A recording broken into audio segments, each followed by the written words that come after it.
And finally, Homestuck again. Heck, I again don't remember where I left off on the music, so downloading it. Oh, I thought it would be faster, but okay. And then I'm just gonna kind of drop this in there and start from number 24. But anyway, we're here with game facts. Appendix 3. C301. Appendix 3. Screen Captures Part 1. I can't take as many as I'd like to for comprehensive documentation.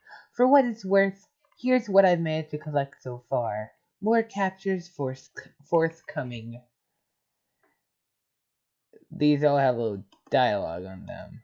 They're all worth it.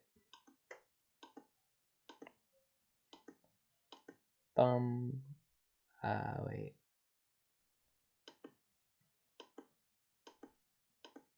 Also, none of these are actually tiny URL links.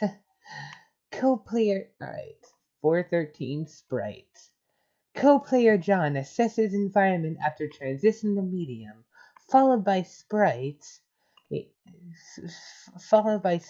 sans kernel. Prototypes once pre-hatched, completely useless in this form.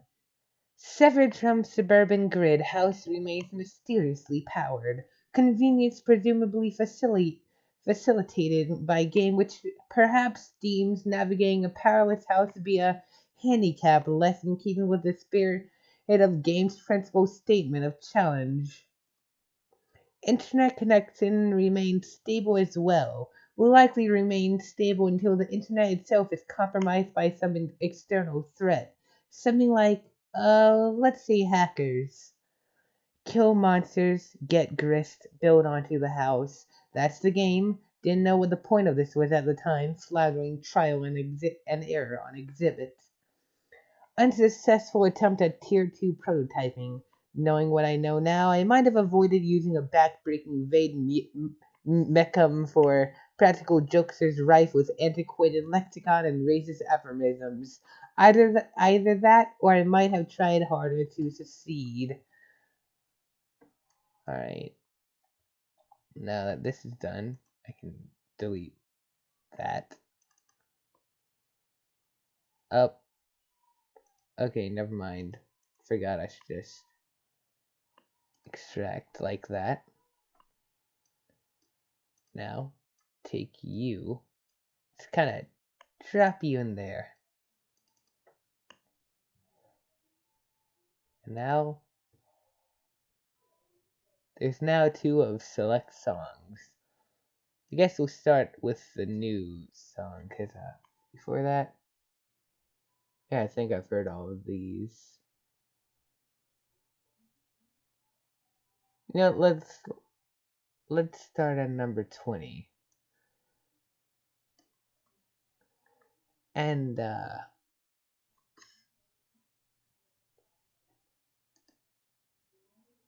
play. Forgot.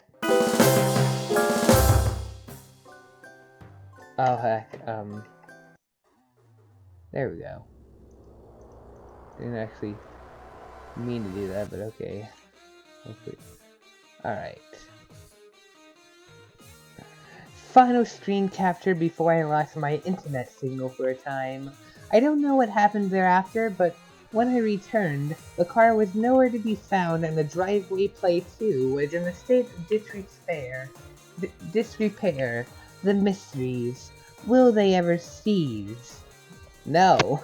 Sprite prototyped once more with grandmother's remains. She treats John to some helpful exposition in a friendly and maternal manner. Co-player has inexplicably capricious behavior since arrival. Stress-related? Contracted virus indigenous to the realm? It should be noticed he was kind of a weird guy anyway. Design X deployed. Still no idea what this does. at mercy of co-players' foolish prioritization tendencies. Grist payload from slain foe. Whether I deal the damage or co-player does, yield is same.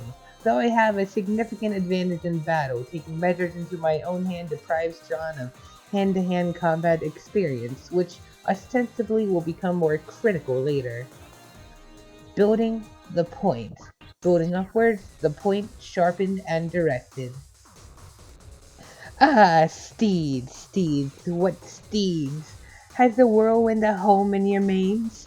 Is there a sensitive ear, alert as a flame, in your every fiber? Hearing the familiar song from above, all in one accord, you strain your bronze chest and, hooves barely touching the ground, turn into straight lines cleaving the air, and all, inspired by God, it rushes on. Yeah, I have no idea what the fuck he's doing here. Another one of these things. Really, Egbert family? Really? A view of his kidnapped father's room. I can't see in here for some reason. Perhaps this is because John himself has never entered the room. It is possible that I can see only in a sense what John can see, or has seen already. I have not found the time to discuss this with him yet. If he enters the room, the question may answer itself. Well, that was sadly short.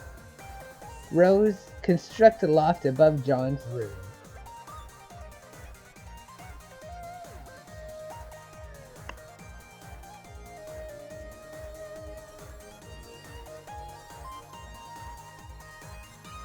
There we go. Ladders seem to be a bit cheaper than stairs. No, I actually forgot I had the POV camera on. If I were to... I forgot if I were to turn this on. Bam.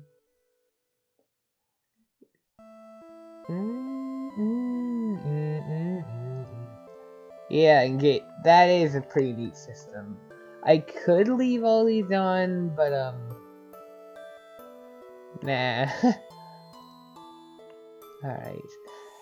Fellow John, it appears we have reached an impasse.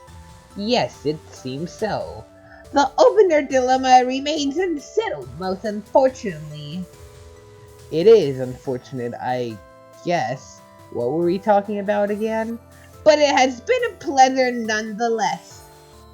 Thanks for the courtesy. It's not really necessary, but thanks anyway. Oh, but thank you. Okay. Thank you so very, very much, dear favorable small primates. Gee. I shall take my leave now, John. Until next time. Dave is just getting busy with everyone. He's probably pestering GG as well. Wait, where'd all the sweet loot come from? And why is there suddenly a crumpled hat on your head? That's the most important thing, isn't it? John, gather grist, examine Design X. Feeling especially economical with your behavior suddenly, you scoop up all the grist in the room and turn your attention to the Punch Design X all in one fell swoop. The device features a countertop station design with a keyboard setup, not unlike an old-fashioned computer. There is a blinking red light and a diagram etched into a panel. Pretty simple. Rose, answer Dave. Okay, wait, hold on. Why am I getting this stupid game for you? You're the one who should be wrist deep in puppet ass. What is the specific problem? The problem is I am up to my goddamn neck in fucking puppet dong. You know you like the mannequin dick. Accept it. I am enrobed in chafing, wriggly, god fucking damn puppet pelvis. An obscenely long, coarse Kermit cock is being dragged across my anguished face. Let's put this into perspective. You put up with the puppet prostate because you love it. Also, coarse is a good word. You don't seem to harbor any sympathy for the fact that I've burrowed fuck deep into the lively, fluffy Muppet buttock. I'm whirling in the terrible cyclone at the epicenter of my own personal holocaust of twitching foam noses. It's like a fucking apocalypse of perky proboscis here, like the proboscalypse, I guess. Are you going to start rapping about this? What? No. No, listen. Prongs of flesh bereft the home, found solace twixt a cleft of foam. No, Jesus. Of apocalypse your thoughts eclipse, a painted pair of parted lips, that dare to kiss to stir the air, that teases tufts of orange hair, and the face is flesh in lover's fit, hands dug in plucked as gloves befit. Okay, Dickinson, if you can shut your perfumey trap for half a second. This is serious. I'm just saying, if I see one more soft bulbous bottom being like kind of jutting out and impudent or whatever, I'm gonna fly off the handle. I'm gonna do some sort of acrobatic fucking pirouette off the handle and win like a medal or some shit. Then let's hope there will be a squishy derriere somewhere below the handle to break your fall. Rose is freaking savage. John, observe back of the first visible caps lock card. CAPTCHA card.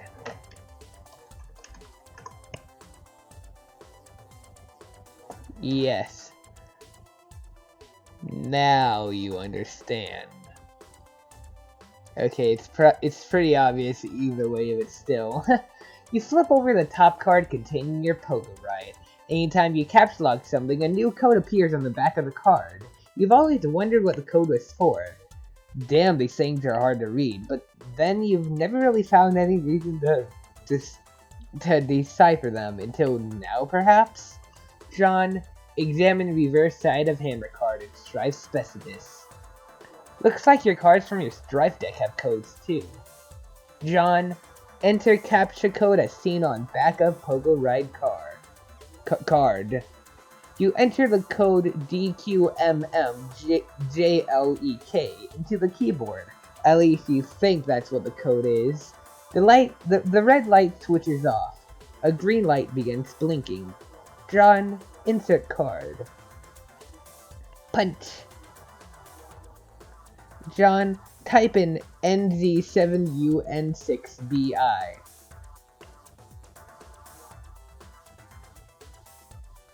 In the interest of due diligence, you enter the other code and repeat the process with that card too. Both cards are now punched with different hole patterns. Interesting, isn't it? John, attempt to retrieve pogo from card. Okay. Well that should be just a simple matter of... it looks like it's trapped now. You don't see how you can access the item anymore, or store a new item in there for that matter. These cards are pretty much useless now, and the items they contain are toast. But maybe all is not lost. Recalling from your experience with the pre-punched card, you may be able to use the cards to replicate the items in question. Assuming you got the codes right, that is. John, mash keys heedlessly. Not quite through with your cowboy... How do I pronounce that? Pause you. Empiricism. Not quite through with your cowboy empiricism just yet. You mash out the keyboard to generate a random code. You enter DSKJHSDK. The design X stops you after 8 characters, which appears to be the maximum length for a code. The green light goes on, signifying its readiness for a card. You figure you might as well burn the shaving cream. Since the product is not exactly at a premium in your household. You also figure you might as well merge the 2 cans onto 1 card. You're a little sad your dad isn't around for this. You have a feeling he would get a real kick out of the idea of duplicating more shaving cream. You punch the card with a pattern that is in no way related to the codes for the item it contains. This should make for an interesting experiment. Mad science is a lot of fun. Yes, it is. That's a lot of oil there. Unfortunately, You just burned another card in the process. Your deck is really dwindling now. Maybe you should have thought this through a little better. On the plus side, you just freed up your PDA, which is overflowing with the pent-up chatter of anxious pesterers. Oh. Oh no.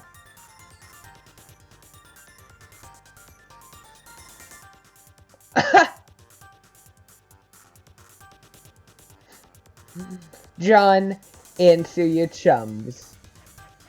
Puppets! Awesome! That's really all there is to say on the matter! Turntide Godhead changed its mood to rancorous. John, I'm about to throw a bathtub through your wall. Watch out. Wow, that was so totally unnecessary. I made a shortcut upstairs. I thought it would be a good idea to get up there and try the cards as soon as possible. Also, you weren't being terribly responsive. You mean these stairs? Man, look at these shitty stairs. They're so narrow. I'm supposed to climb those?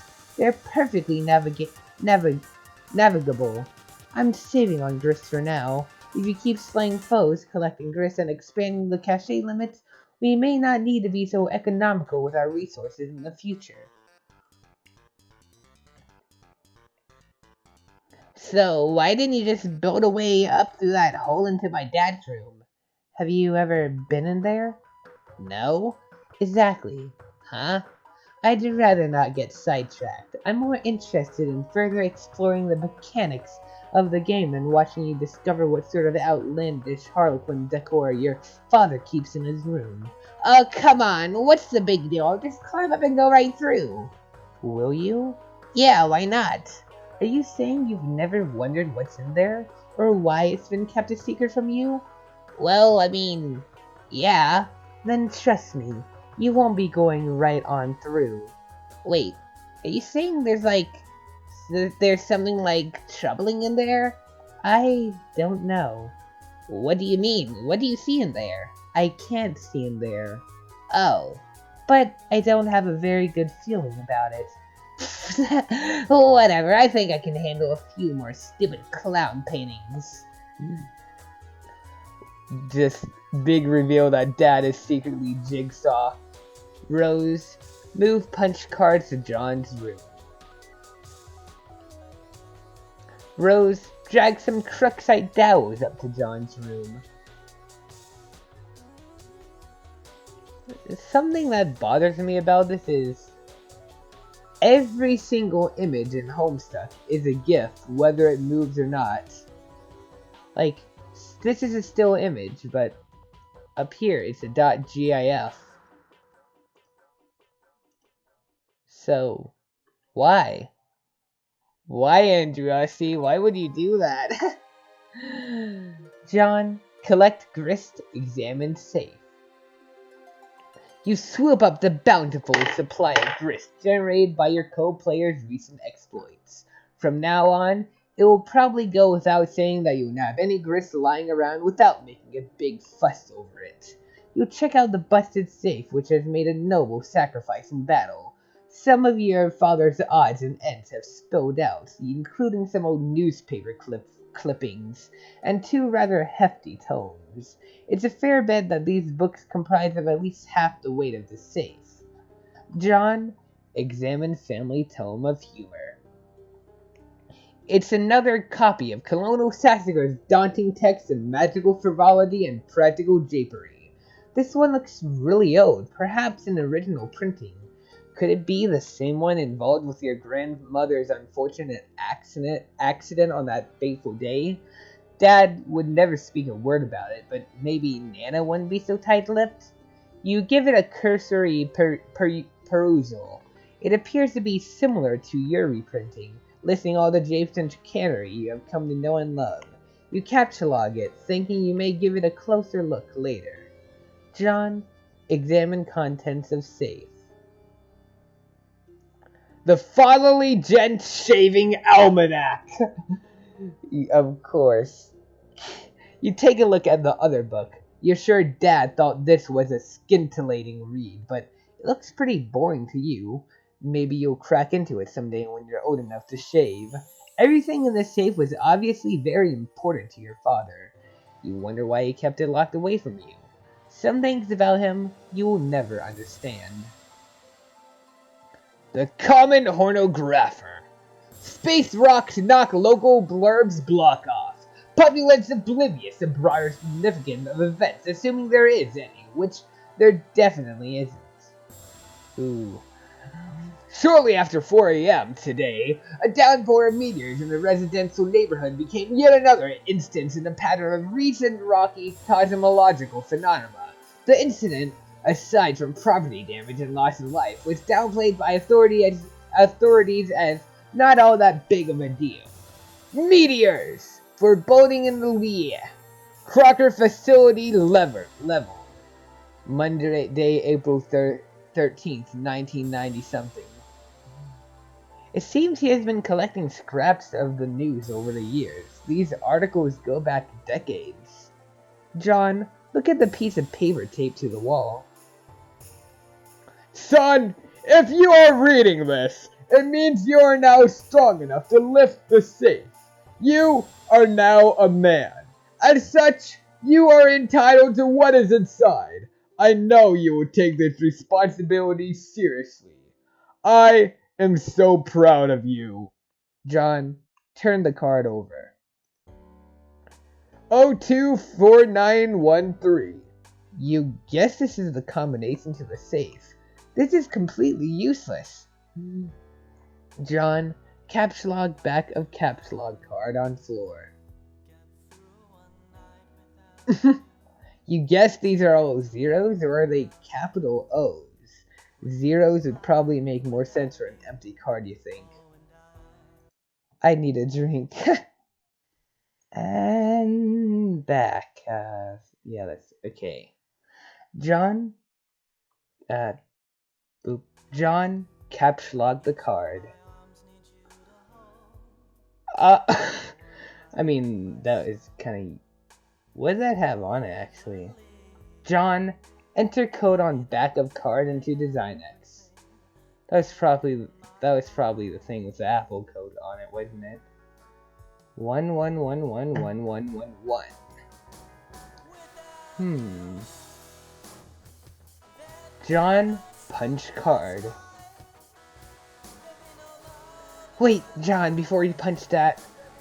Oh, I was about to say, if you took note of the code and removed the card from the card, you would have punched the blank one. You would have only burned one card instead of two. Oh, yeah, you're right. Damn it. John, throw hat down in disgust.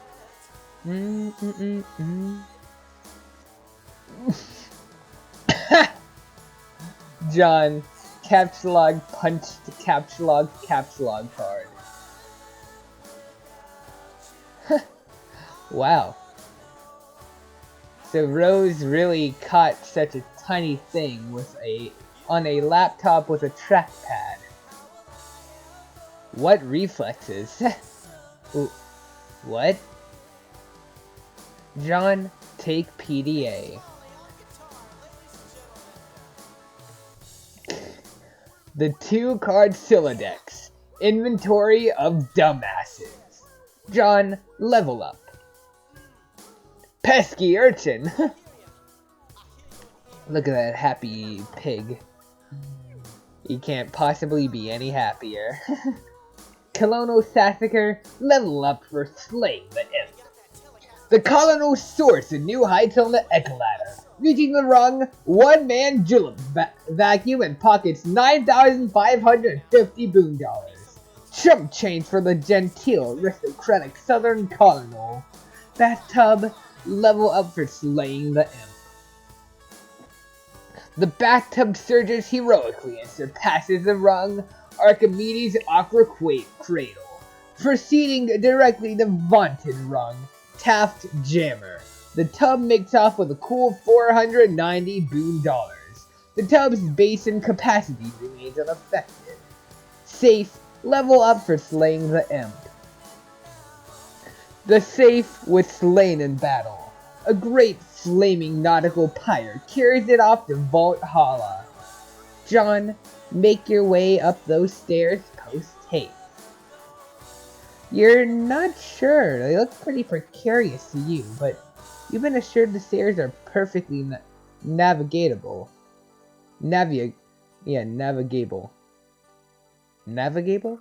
I don't know. Lad scramble! Lousy goddamn stupid stairs! Uh-oh. Dave, ignore locale and find the beta. You wander over to the place where your bro keeps his sweet turntable gear. Man, that setup is sweet. You feel pangs of jealousy whenever you walk by it. Really cool jealousy, though. Like the kind where instead of getting all worked up about it, you don't actually give a shit. Those two posters are like creepy to me, but this, yes. Hell yes. Hell hecking yes. One of your brothers ran an extremely expensive ninja sword is missing though. You know this drill all too well. Trouble's a brewing. Dave, take expensive ninja sword. What sword? Dave, exit your bro's room. You approach the exit. There's something on the door you haven't seen before. Looks like one of your bro's ironic comics he left for you to check out. What have I done? Animal, please start breathing. Oh god, please breathe. A game! Make-believe time is over! Oh god, oh god, oh god, oh god, oh god, oh god, oh god. What will Nanny do to me if she finds out? No one can ever know. I have to hide the body, but where? Fake imagination. The one time I really need you. Hello, Ralph. I want to play a game. I want to play a game. I want to play a game. There's actually a backstory to this comic. So, back in Andrew Hussey's forum days, when he just made dumb comics on the forum, there was this person who had an account themed after Saw. You know, this guy. Who was on a quest for bad Muppet baby pictures. That's all I will say. So Andrew Hussey drew this and gave it to them. There might have been more, but I haven't seen it if there is more. Good on you, Dave, for ruining that piece of trash. Okay, some of this stuff you know he's just leaving around to get under your skin.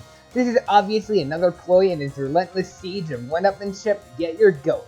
The same goat you've been meaning to bleed like ironically, but that will still have to wait for a more appropriate time. You think he knows that deep down you feel like you're still not ironic enough to get stuff like this, and this is probably some weird gauntlet he's throwing down to see if you will get it. But honestly, you think this material is just a little too ironic. You just don't need to see the shit right now. Dave, go into the kitchen.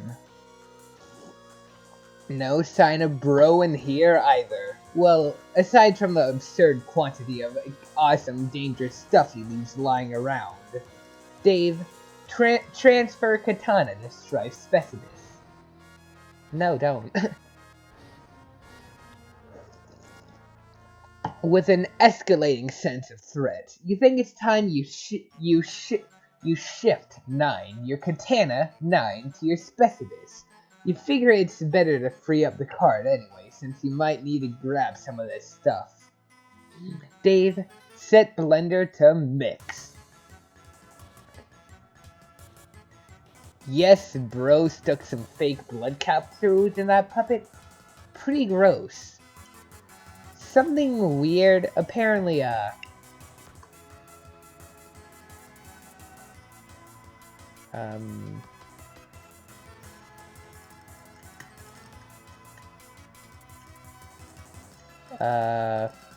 apparently the blood capsules John has here,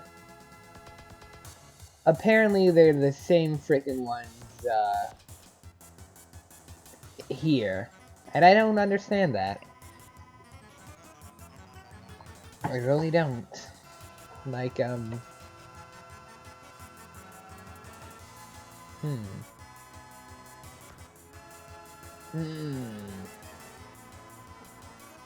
Homestuck blood capsules.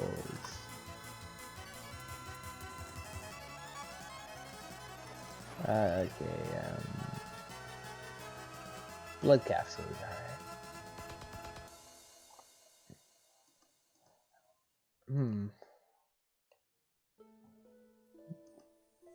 Well, alright, they apparently get plundered in the next episode.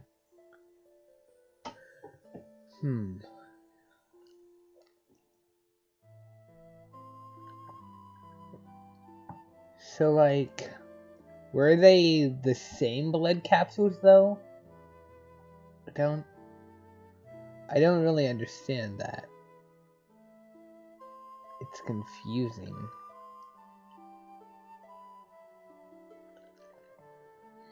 The Beagle Push is the most important item in Homestuck.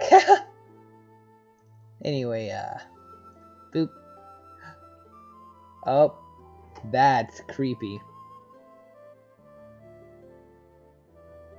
You spot one of your bro's many webcams nearby, recording the incident. It seems you may have just been an unwitting accessory to some sort of grisly puppet snuff film. You're not totally sure how you feel about that.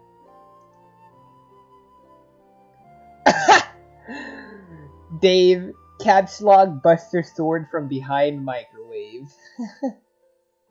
This might be the only thing in your whole apartment that's a bigger piece of shit than your own sword. You put it back behind the microwave where it belongs. Dave, set blender to crush ice. Can probably close out that. Oh, yeah, it's just sort of bouncing around in there. You're making a bit of a mess now. Dave, hide evidence in microwave.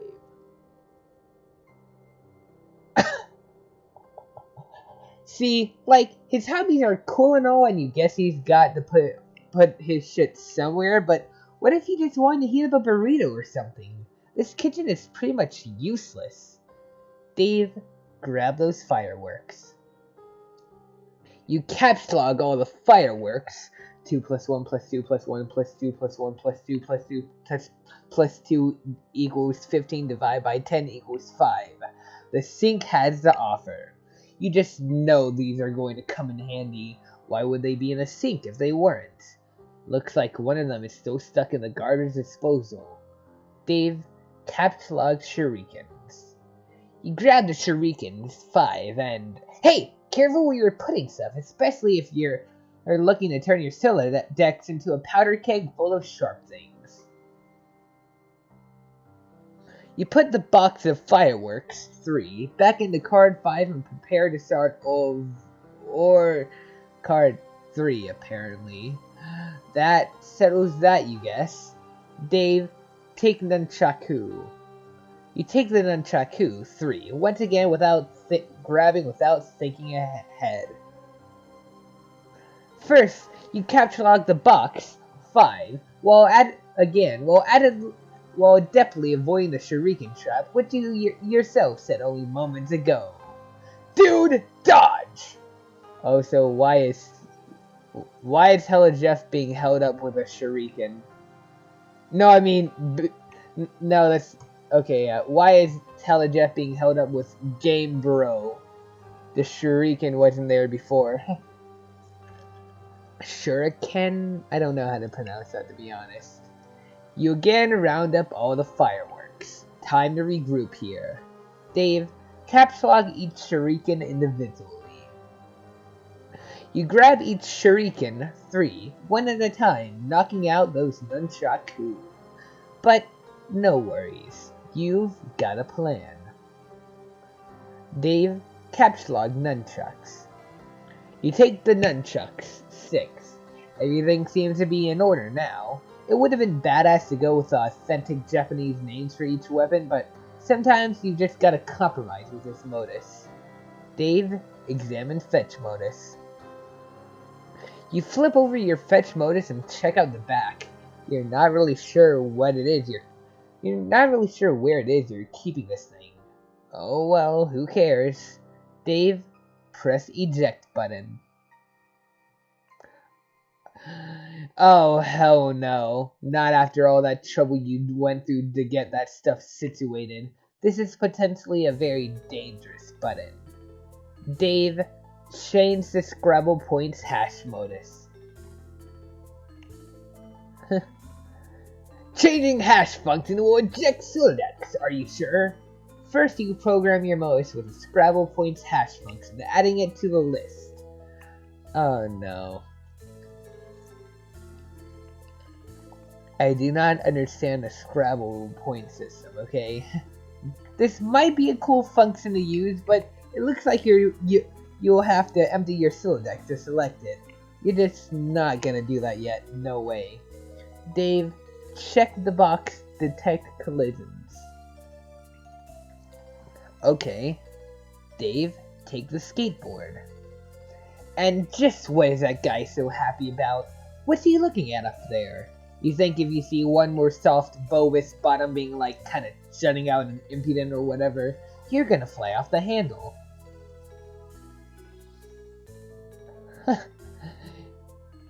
Oh no. You take the skateboard 6. Actually, no you don't. A collision has been detected.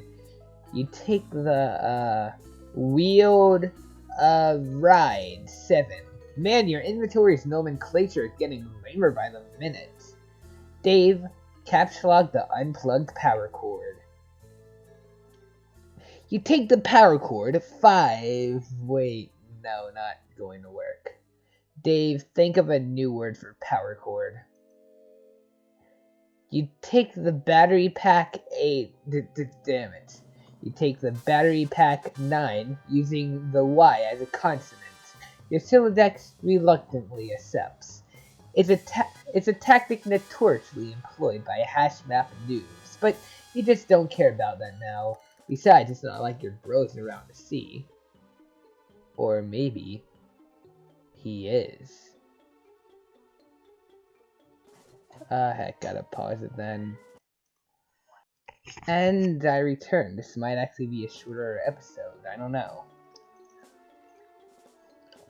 We'll see. You take... Okay, now I did all that. So, why did bro take the puppet nose? Next. Cal. Hee hee! Ha ha! Hoo hoo! Cal is scary. He just does the most girly jump while keeping the straight face. Hold on. Dave, scared jump. Tumblr.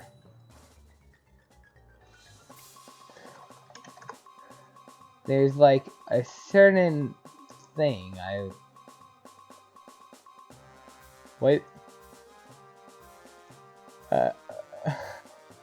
What is this?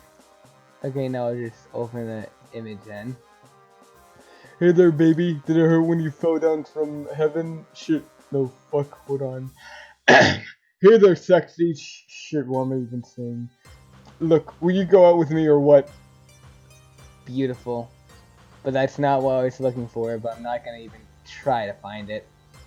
Dave, search for some mad snacks, yo. Oh, it was just a little Callaghan. You can never say mad at him. Anyway, you got to get the sway rude hunger under control. You figure you oughta scope the fridge for some grub. This hunger is so ill-mannered it would make a room full of snooty dowagers commit mass suicide. That makes no sense at all, Dave. Dave, open refrigerator. God, more shitty swords. Of course you knew these would be in here. You're not sure why you even looked. If you wanted to keep any food or beverages in this apartment, you pretty much got no choice but to hide stuff away in the closet. Dave, take swords. The hell with it. You try to take the entire jumble of unbelievably shitty swords and brace yourself for... Looks like that works actually. 2. You capslog the jumble of unbelievably shitty swords. And once again, no motion, but it's a GIF. Why? Dave, use Ice Maker. It's still hot around here. You dispense several cherry bombs.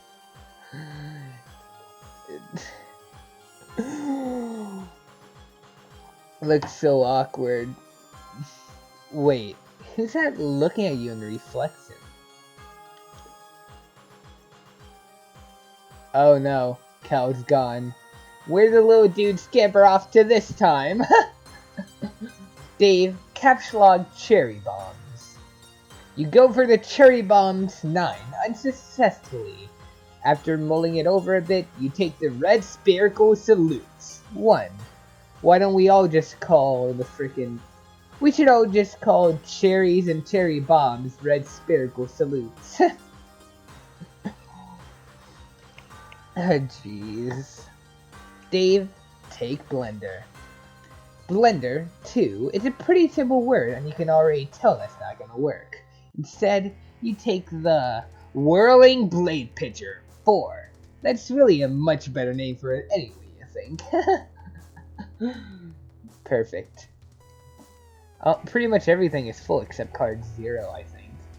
Dave, activate garbage disposal.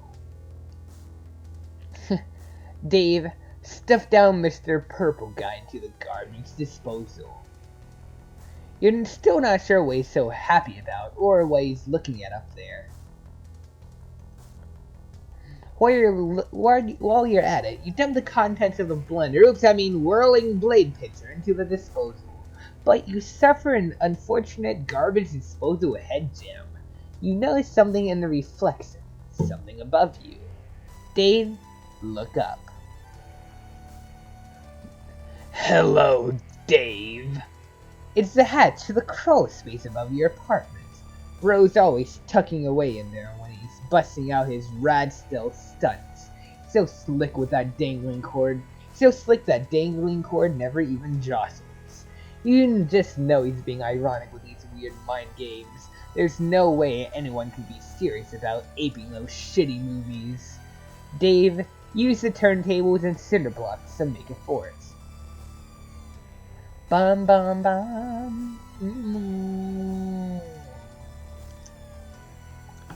It's a pretty sweet fort you just made, and you're pretty sure your brother would agree. Under different circumstances, you might be high-fiving over it right now. But rather than get aside and take it for a spin, you really just need to use it to get up to that hatch. Dave, yank cord.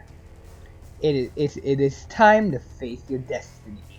No going back now. Puppet ass!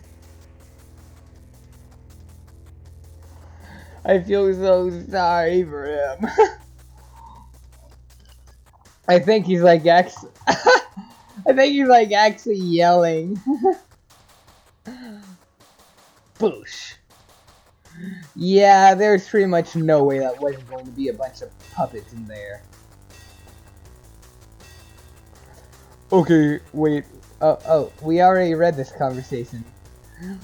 Prong of flesh bereft of home, Fountilus twixt the cleft of home, of apocalypse through your thoughts eclipse, a painted pair of parted lips, a dare through kiss to stir the air, a teases tufts of 4-inch hair, and though flesh face and though face is flesh in lovers fits, hands snug and plush as gloves befit.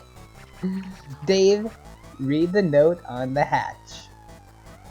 Bro, roof now. Bring Cal. We're doing it, man. We're making this happen. Dave, burst out the puppet pile like D1. Oh! Dave, be the other guy. You are now the other guy. John, take dowels and sheets from bed and make a tent. This is so much fun. A huge waste of time, yes, but so much fun. Look, he's so happy. I need to make that the thumbnail actually.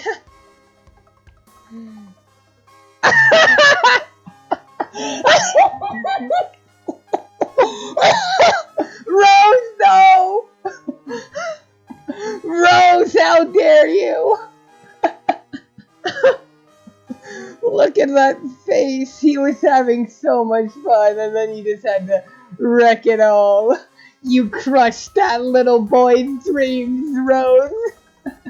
I'm going to crush your stupid green cursor now.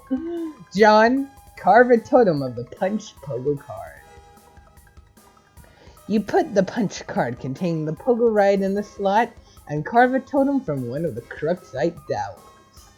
John, repeat process with other cards and dowels.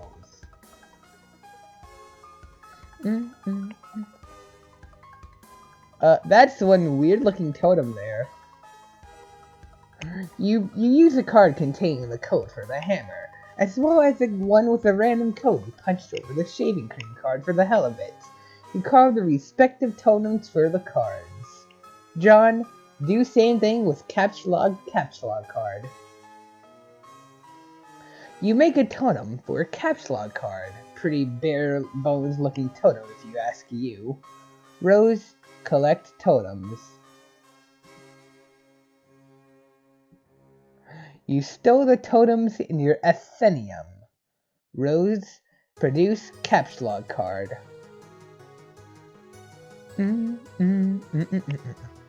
It's time to get to that cool concept I mentioned last episode.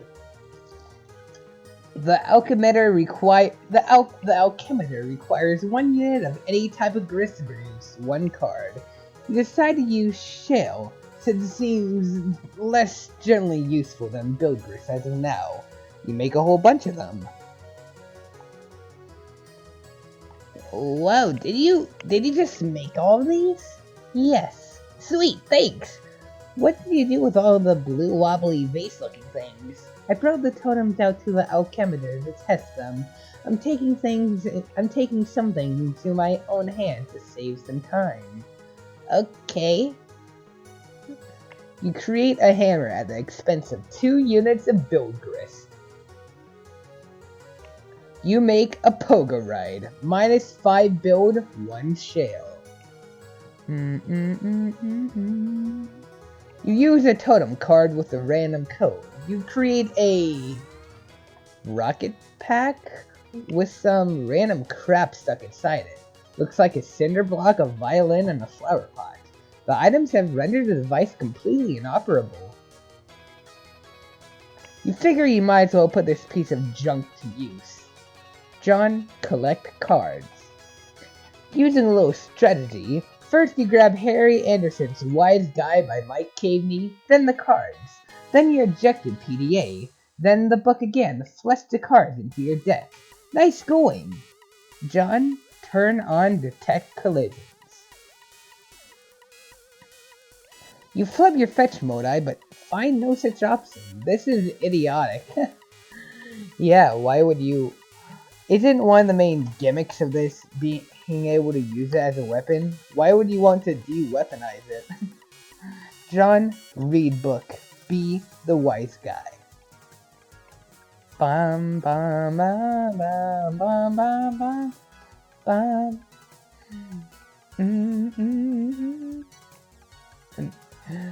Harry Anderson, wise guy.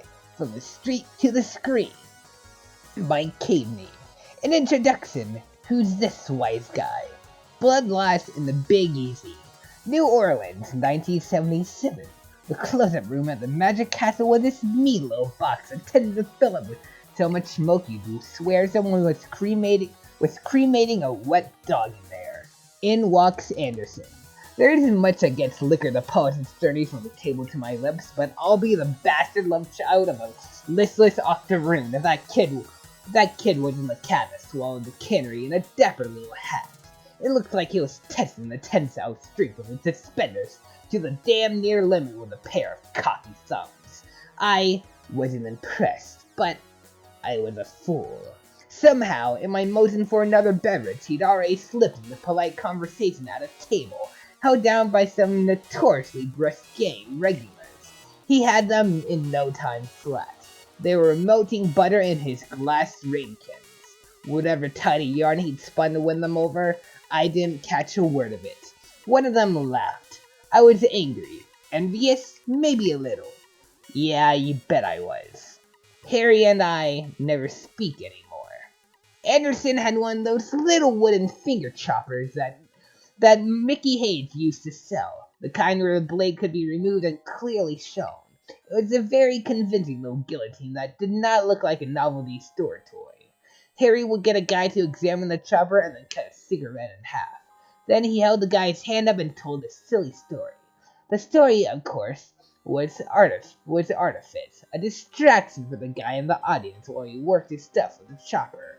Or it would become that once his famous chopper trick was perfected, vaulting him into a fame, fortune, and the crowning position in the television judiciary. With what became his signature aplomb, Anderson was, in moments of fun, breast-pocket God's profuse apology and redoubling determination. It's truly amazing how hard it is to find a bloody sausage-sized piece of a guy on the floor of a room that dark and smoky. Impossible, I think we all proved. Just as impossible as white woolly buttermilk Stubbs was going to find it to work his trumpet tomorrow night without his twiddling fingers. You never really understood what Casey's relation to Anderson was, or why he wrote this book about him. His ambivalent attitude towards your favorite magician in these anecdotes always struck you as a little weird, and to be honest, you tend not much to read much of the text in the book. You mostly like to look at all the diagrams for all the cool tricks. Like that. A hole in the ace, aka the a-hole trick. Here is a perfect example of how Harry could ruin several decks of cards, waste everyone's valuable time, and have you love him for it. He was good at that. One day, he noisily emptied his suit jacket onto the hood of his car in search of change for the meter. A clunky metal thing slid from the pile and bounced on the sidewalk. As I retrieved it for him, I asked what he was doing with a hole puncher in his pocket. His face lit up at the question like he was an elf, and I asked him how he thought about climbing into the hollow of a big tree to bake some cookies or something. The 2'6" height differential between us causes these comparisons to enter my mind. A small crowd had already gathered around, even before he produced the first pack of unmolested cards. How people seem to gather, and how they even know a street performance is about to take place, I'll never know. It's perhaps Anderson's greatest trick, learning the marks like that. I wanted to ask if he was sure about this, performing in broad daylight. He was used to working in dark rooms. It was usually the first thing out of his mouth when he would queer a trick. I'm really more accustomed to working in a darker room than this, but Harry was excited and had already butchered the first deck of cards with the hole puncher, and to see the first round of apologies to the crowd. These were like the primer apology, the sort that got the folks loosened up a bit before the 7-course meal ingration that would inevitably follow. He asked me for a fresh deck of cards, and I gave him one. The principle behind the trick in theory, as he explained to me later, was to punch holes in what appeared to be one card, but was in fact 2 or more together. Hence the difficulty he often had in squeezing the puncher with his little elfish hands. Then, using some coy maneuvers with his thumb, temporarily concealing the hole while he slid the card beneath it with his palm, the hole would seem to disappear or move to another part of the card. Oh yeah, that's right, the old hole in the ace trick. Interestingly enough, pertaining to punching holes in cards and making them disappear and stuff. Your hands were never really strong enough to make this one work all that well either, but actually, this gives you an idea. This book is actually a real book, but it's not how it goes in here. The book is more like following Harry Anderson's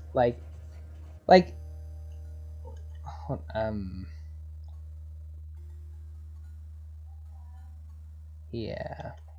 Harry is like following Harry Anderson's like more idolizing him than anything. If the book was if the book was actually like the 2 pages shown in here, I would actually buy it. But alas, it's not. Anyway, what's that idea, John? You overlap 2 of the punch cards. They mask each other's hold patterns. John, put both cards in totem lane. You carve another totem using the new combined hold pattern. John, take it to the alchemitor. Oh man, looks like Rose made a million hammers for some reason. Get all this shit out of the way. You're about to make something sweet. Oh, yes. You got the pogo hammer. That's the cool thing. Using alchemy to create new items entirely. John, practice with new weapons. What did you do? I combined the cards in a lathe thing and made this. It is so sweet. Man, look at me go. I see. That was a really good idea, John. Nice work. Thanks. I got the idea from Harry Anderson. Who? You know the show Night Court? No. Oh, well, bottom line is, he's awesome. That's really all there is to say on the matter. Here's a fun fact about Andrew Hussey, the guy who made all of this, as seen in the author commentary of the books. Andrew Hussey, so first off, let's establish the fact that is Night Court real? Night Court, wait, what? Okay, Night Court was not real at the time. But Andrew Hussey thought it was real. And, he got, like, a ticket for a traffic violation and had to, like, go to court, but I forgot what exactly it was, but he thought it was going to be frickin' Night Court. He got really excited, but, actually, you know what? Hold on. I should actually get the book and find this in author commentary. I'll be right back. Alright, I'm back. Now, actually, I just realized something, Homestuck author commentary extent. I forgot about this. I don't really want to use the commentary extension because it has a lot of spoilers for later in the comic. I don't know.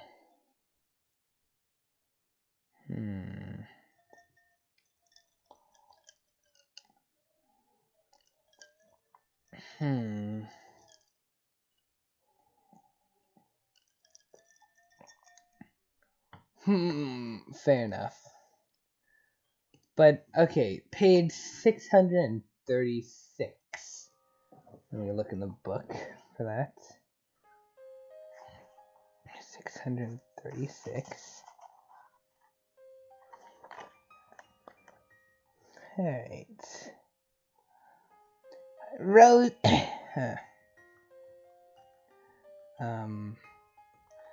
Rose doesn't know anything about Night Court because it was before her time. It's kind of like how I don't really know shit about MASH.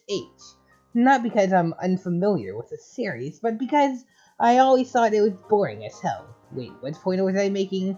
The point is, Night Court wasn't actually a very good show either. I guess they asked this guy who was a magician if he wanted to do a show, and he said sure. They said, want to be a judge for some reason? He said, yeah, put on some robes, and they started filming. The result was as underwhelming then as it is dated now. One time, I was summoned to court for some sort of absurd traffic violation that was total BS. But the summons said to come at 10 p.m., so I got kind of excited, believing I was going to a night court.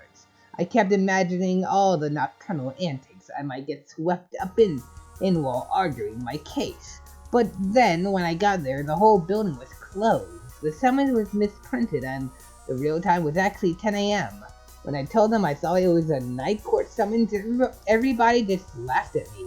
It turns out that in reality, night court isn't even a thing. And that's the Andrew Hussey night court story. That imp did not want to hear it.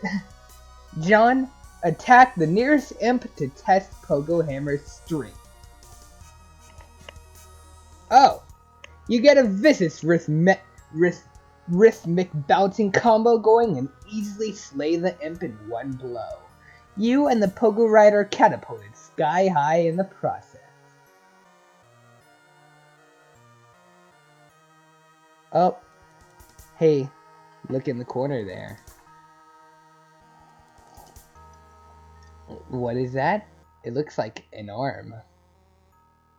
Next. But now it doesn't matter.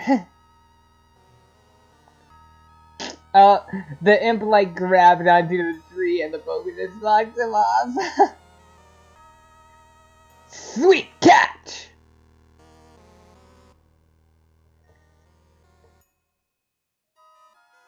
Uh-oh.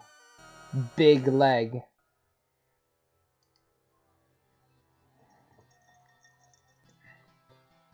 Bigger. This image is slightly off center compared to this one. Rose pester John. Hey, that was a pretty nice sweet catch. Say, oh yeah, that. This is pretty comfy. Why don't you just like carry the bed around with me on it? Up to the gate up there. I can't interact with you directly or anything that you're touching if it will result in moving you. See? Oh, lame. The game probably regards that as a kind of cheating, in a way thieving you of your own free will as an adventurer, and the need to advance by your own skill and ingenuity. The server player is just a facilitator. Well, okay, all that scurrying around kinda wore me out. I think I'm going to rest here for a bit. Rose, can you keep the imps at bay, like drop some stuff on them if they sneak too close? No, you should pick up your hammer and defend yourself. What? Come on!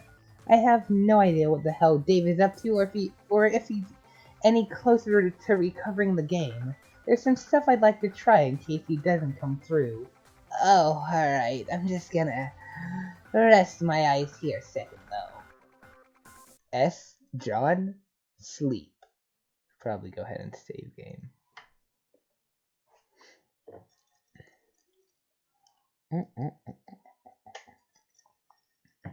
Show me the original. Boop.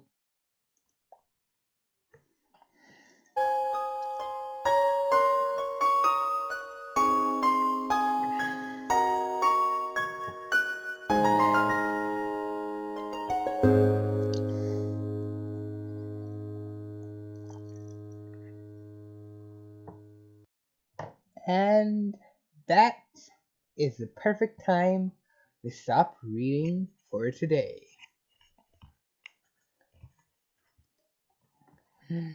So, we're going to do just that. Going to stop reading. This is the beginning of something really excellent indeed. I guess I can close that. Where is that?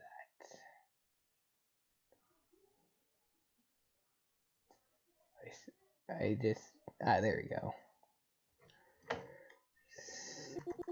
Heck. Start from this next time. Boop.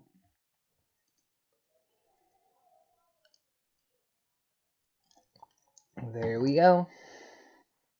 That's it.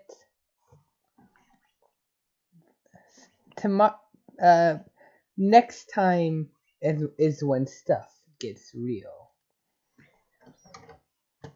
I think. Yeah, because tomorrow we will be finishing Act 2. And that Act 2 is a turning point for a more serious story. Although not quite as serious, but Act 2 is when it gets truly good. So if you've been holding up until now, don't worry, because things are just going to... I really need to keep ad block off on here. What is this? Oh yeah, that game.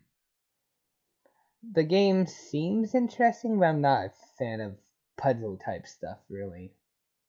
I might give it a shot, but I don't know. Anyway, that's about it. Thank you for watching. I'm, so, next time, frickin', end of Act 2. Now I just gotta, put together a thumbnail. Poor frickin' John. Why did Rose have to do that? Why, Rose? Why?